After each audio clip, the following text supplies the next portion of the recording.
Strawberries are a great crop for a home garden, and most gardeners can grow them. In this new bed, it's going to become a new strawberry bed. Join me today as I show you how to plant strawberries.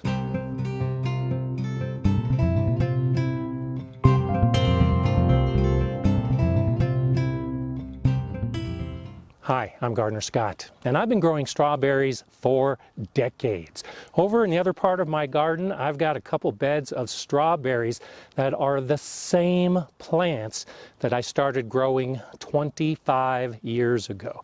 That's because strawberries keep giving and giving. They'll send out the runners. Those runners will pot up into new plants, and year after year, you can have strawberries after a single purchase. This year, I did buy strawberries because I've got this bed, I've got a green stock, and I've got another bed that I'm turning into strawberry patches because I just love them and I can't get enough. Strawberries in spring are often sold as bare root plants, and they're normally dormant. Depending on where you live and when they ship, they may arrive with little bits of the green leaves growing. But they're not actively growing in pots. And the first thing we want to do is separate out the individual plants. This is a bundle of 25 bare root strawberry plants, and that's pretty typical that they'll be sold in groups of 25.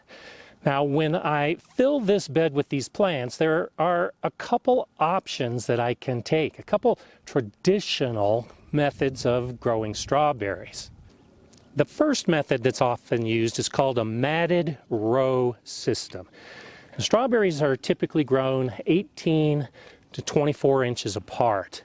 So in the matted row system, I would do 3 rows of strawberries planted 18 to 24 inches apart. So in a bed like this, I would place my strawberries in the rows. And the idea for this spacing and the idea for so much room between the rows is that as the strawberries grow, they'll send runners into the space between the rows and then eventually fill up the whole bed. The matted row system is great if you just have a few plants and you want to fill out a space with those few plants. All of these systems, the traditional methods, are really designed for open gardens where you're going to be spreading strawberry plants all over. Within a raised bed, as you'll see in a minute, I prefer some of the hybrid options to actually get more plants growing. Now, the second traditional method is the hill system. With the hill system, we typically have long rows, and these rows are spaced about 3 to 4 feet apart. Now, while normally strawberries would be planted 18 to 24 inches apart, with the row system, we're going to plant the strawberries in a staggered pattern only about 1 foot apart. And the reason that it's called a hill system is because generally you do this with a mound of soil as you lay out your strawberries along the mound. The system you use for planting your strawberries is dependent on the type of strawberry you're growing. Now, there are basically 3 types of strawberries we're going to be growing in the home garden. The first is June bearing. Now, June bearing strawberries, by the name, typically are harvested in June. They give 1 big crop a year. So the mounded hill system is typically used in agriculture. You have plants growing a foot apart in long rows, and they're all producing the fruit at the same time. I lived in California for a number of years, and where I lived had a lot of strawberry farms. The strawberry farms had long rows using the mounded hill system. For some of us now living in Colorado, we don't have that same option. The June-bearing strawberries flower earlier in the year, and for me, when I can still get cold, freezing temperatures, even snow into May, if I try growing June-bearing strawberries, they might freeze off the blossoms before they actually set fruit. So for cold regions like mine and even further north, June-bearing varieties are not recommended. Instead, I opt for one of the other two types of berries. The second type of strawberry you might choose to grow is ever-bearing strawberries. Now, like the name implies, ever-bearing gives you a long season of harvest. They'll flower a little bit later in the year than the June-bearing, so they're more likely to survive cold climates. And then they'll give you a harvest in July and August and September. They tend to have two big harvests with just smaller harvests in between, but it's a great way to have a lot of strawberries. Every time you go to the garden, you have strawberries that you can harvest. The varieties that really do well for me here in Colorado are day-neutral varieties, and they're very similar to the ever-bearing types. They'll produce over the course of a long season. Now, the difference between the two is that the ever-bearing varieties typically really get kicked off once there's 12 hours of sunlight during the day. The day neutral are not so dependent on that much sunlight. For my strawberries, I'm not going to be using either the matted row system or the hill system.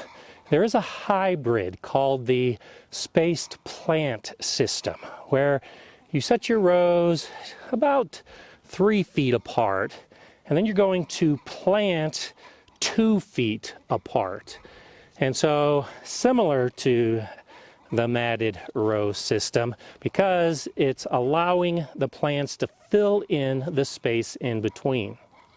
Remember that these systems are traditional methods that were created for open ground growing, where you needed space between the rows so that you could get in and tend to the plants and harvest. Because I'm growing in a raised bed, I'm using my own hybrid system still, where instead of the rows 3 or 4 feet apart, I'm doing rows 18 inches apart. And because the strawberries can be grown between 12 and 24 inches depending on the system, typically between 18 and 24, I'm going to do 18 inches. So I'm going to have strawberries 18 inches apart in rows and then 18 inches apart within each of those rows. So essentially, it's a block pattern throughout the raised bed of strawberry plants.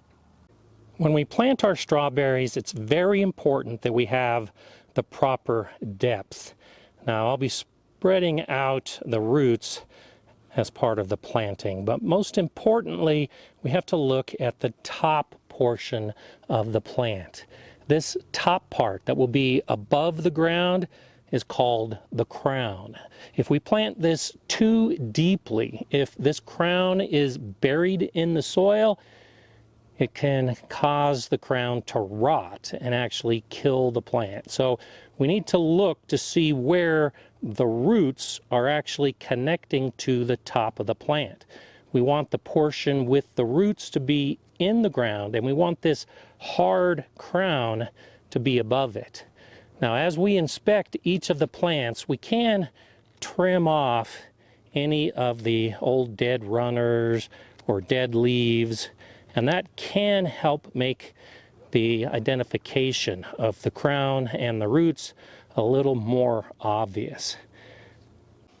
I've laid out all the strawberry plants where they're going in the ground. So I have 5 rows 18 inches apart, 3 plants 18 inches apart in each row, so I'm putting 15 strawberry bare root plants into this bed. The variety going in this bed is Tri-Star, and it's one of those types that can give me the fruit throughout the entire season. Now, the planting, couple options. I could dig a trench, lay these plants in the trench, and then cover up the roots. And that works well in long rows. But in a bed like this, I'm just going to use a trowel. stab it into the soil, make a hole, and then lay the roots of the strawberry plant into that hole. Then I'll gently firm the soil around the crown of the plant, making sure that the roots are covered by soil and the crown is above the surface. So I stab in the soil to make a hole, lay the roots into that hole, firm it around the crown. I can pull up on the plant if I realize that that crown is going a little bit too deep, and spread the soil around. Dig a hole, lay in the roots, can spread them out a little bit, firm the soil, make sure the crown is above the soil surface, and this row is complete. Because the process is so easy, it only took me a few minutes to plant everything out in this bed. As with any transplants going into your garden beds, the next step is to water in these plants, especially the bare root plants. I did soak them for about an hour ahead of time so that the roots had been hydrated. But I want to make sure that the soil settles down around these roots and that they have water to start their growth.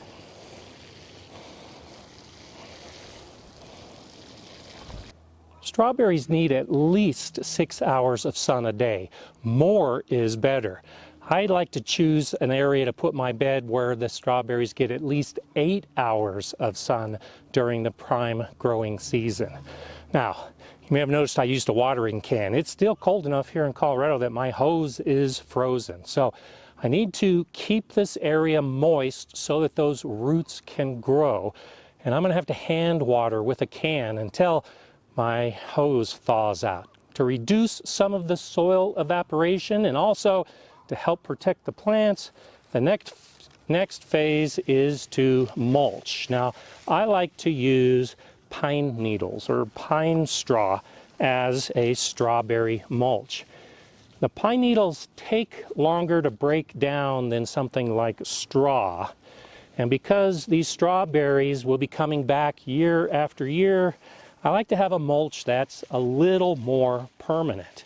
Also, because this pine needle mulch protects the soil pretty well and is relatively thick and strong, as these strawberries begin to send out the fruit can actually rest on top of the pine needles, and it's less likely to rot with a mulch like this. Just like I don't want to cover the crown of the plant with soil, I also don't want to cover the crown with mulch. So as I apply the mulch, I will leave space around the plant itself. Now, with all this space in between these plants, 18 inches between each one, as they grow and send out runners, I'll still allow for this space in between to be filled with strawberries. So by the end of the season, I may have plants growing 8 inches apart, 12 inches apart. It all depends how much the runners are spreading and filling in this space. I'll keep an eye on this mulch because the mulch can keep some of those runners from rooting. So if I see a runner come from a plant and I want it to root, I'll just spread apart the mulch and then put that plant in this open space so that it can root. For now, I'm just going to finish mulching this bed. These young strawberry plants can handle some cool conditions, but if I get really hard freezes in the days ahead, I'll cover this plant to try to hold the heat in and protect the plants. At this phase, we're really focused on getting the roots to establish and to get more root growth. So these plants will be happy in this nice, rich, draining soil and probably will send out flowers pretty soon. I want to pinch off those blossoms for the first month or two so that the energy of the plant actually goes into that root development and the leaf development. It's currently March in my garden. By the time June comes around, I'll probably start seeing my first strawberries. I can also pinch off those young fruits early to try to give the strength to the plant. But by the end of the season, I can expect some pretty good harvests. Even though traditional strawberry growing is done in large open in-ground beds, I like raised beds, partly because the elevation of the bed helps increase airflow and helps decrease saturated soil. The saturated soil and low air circulation are typically the most common reasons you're going to get diseases with your strawberries. I've had very few problems with diseases in my strawberry patches because I'm typically growing in raised beds. Now, you're probably also wondering about the other varieties that I'll be planting around my garden. I have Ozark Beauty as one of the varieties, and I have Tribute as the other variety. I'll be putting the Tribute strawberries into a green stock. For now, with all these plants growing, it's just more watering, more protection, and then waiting for the delicious harvest. To see how they spread and how I propagate my strawberries, watch this video next. I'm Gardener Scott. Enjoy gardening.